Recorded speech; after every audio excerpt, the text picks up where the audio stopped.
बिस्मिल्लाहिर्रहमानिर्रहीम। अवेयरनेस की दुनिया में खुश आमदीद। आज का हमारा टॉपिक है बेटी के हकूक़ या बेटी के राइट्स के बारे में हम कुछ बात करेंगे। जैसा कि हम सब जानते हैं कि ज़माना जहालत में बेटी के साथ क्या सलूक होता था। ज़िंदा दफन कर दिया जाता था। अरब के सरदार बेटियों को और बेटों को रख लेते थे। वो समझते थे कि जो बेटी है उसकी वजह से हमारी जो सरदारी है या हमारी जो वैल्यू है या हमारे कबीले का जो मकाम है उसमें लोग ये काउंट करेंगे कि इनके कबीले में औरतें बहुत ज़्यादा हैं, मर्द नहीं हैं। इस पॉइंट ऑफ व्यू को देखते हुए वो बेटी को ज़िंदा दफना देते थे।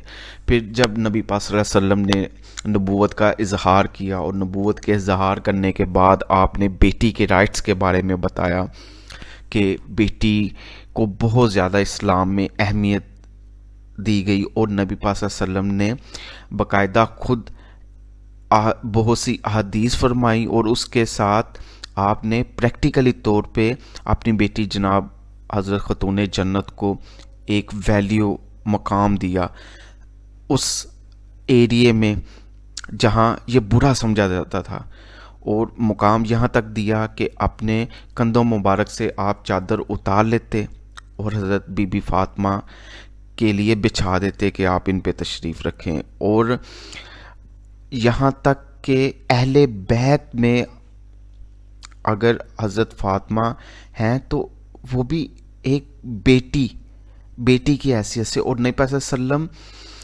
के फरमान के मुताबिक कि बेटी अल्लाह ताला की रहमत है, और नबी पाक सल्लल्लाहु अलैहि वसल्लम के फरमान के मुताबिक मफ़हूम है कि अगर कोई बाप बेटी की शादी के लिए या उसकी परवरिश के लिए किसी भी किस्म की तकलीफ़ उठाता है तो वो क़यामत वाले दिन वो बेटी उसके लिए ढाल बनेगी आग के आगे।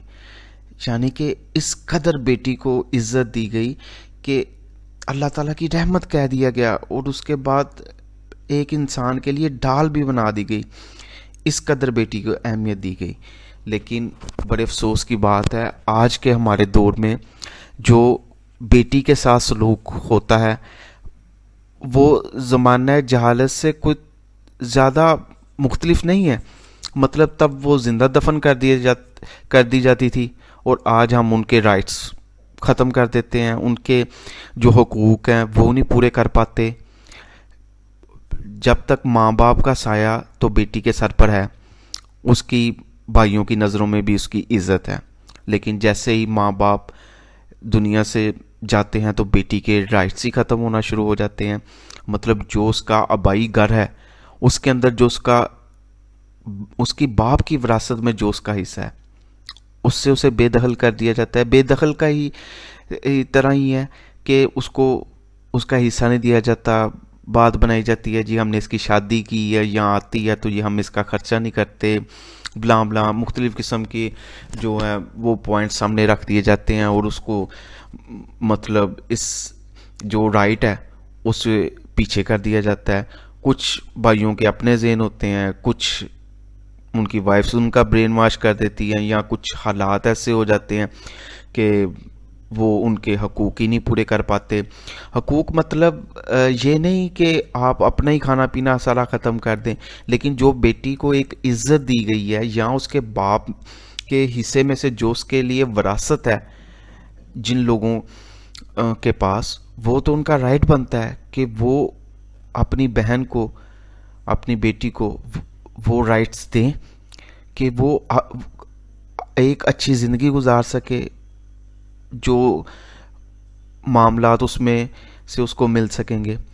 लेकिन हम माशरे में बेटी को इस अहमियत से दूर करते जा रहे हैं। अगर किसी के घर बेटी पैदा हो जाए तो सबसे पहले उसके अपने रिश्तेदारी उसे कि इसके घर बेटियां ही पैदा होती जा रही हैं, या आदमी के दिल में ख्वाहिश होती है कि मेरी को तो ख्वाहिश थी बेटा पैदा हो, ये बेटी पैदा हो गई है। इवन के आप मीडिया पे देखें आपको कितनी स्टोरीज मिलेंगी कि कई मर्द तो डिवोर्स दे देते हैं अपनी वाइफ को कि तुमने बेटी पैदा की है, तुम बेटियां ही पैदा करती जा रही हो। और जो उसकी बीवी होती है वो मतलब सास उसके साथ अजीब सा सलूक करती है کہ ہمیں تو لڑکا چاہیے تھا، یہ لڑکی پیدا ہو رہی ہے. ایون کہ آپ دیکھیں کہ کئی بار الٹرا ساؤنڈ کرواتے ہوئے بھی ڈاکٹر جو ہیں وہ یہ نہیں بتاتے کہ بیٹا ہے کہ بیٹی ہے. وہ کہتے ہیں جی خدا کی مرضی، جو بھی ہے بس دعا کریں زندگی تندرستی والا ہو. یہاں تک مطلب بیٹی کی وجہ سے ایک عجیب سا ماحول کریٹ کیا جاتا ہے کہ پتہ نہیں بیٹی ہوگی تو کیا ہو جائے گا. بس اس طرح کے پوائنٹ آف ویو سے بیٹی کو ہم نے آج معاشرے میں بہت زیادہ پیچھے کر دیا ہے. جتنا ہمیں نبی پاک صلی اللہ علیہ وسلم نے اسلام میں ہمیں بتایا گیا کہ بیٹی کے یہ رائٹس ہیں، اتنے ہی ہم اس سے دور ہوتے جا رہے ہیں. اس کے ساتھ ہمیں اجازت دیں. آپ بھی اپنی کوئی رائے کمنٹس میں پاس کریں. شکریہ.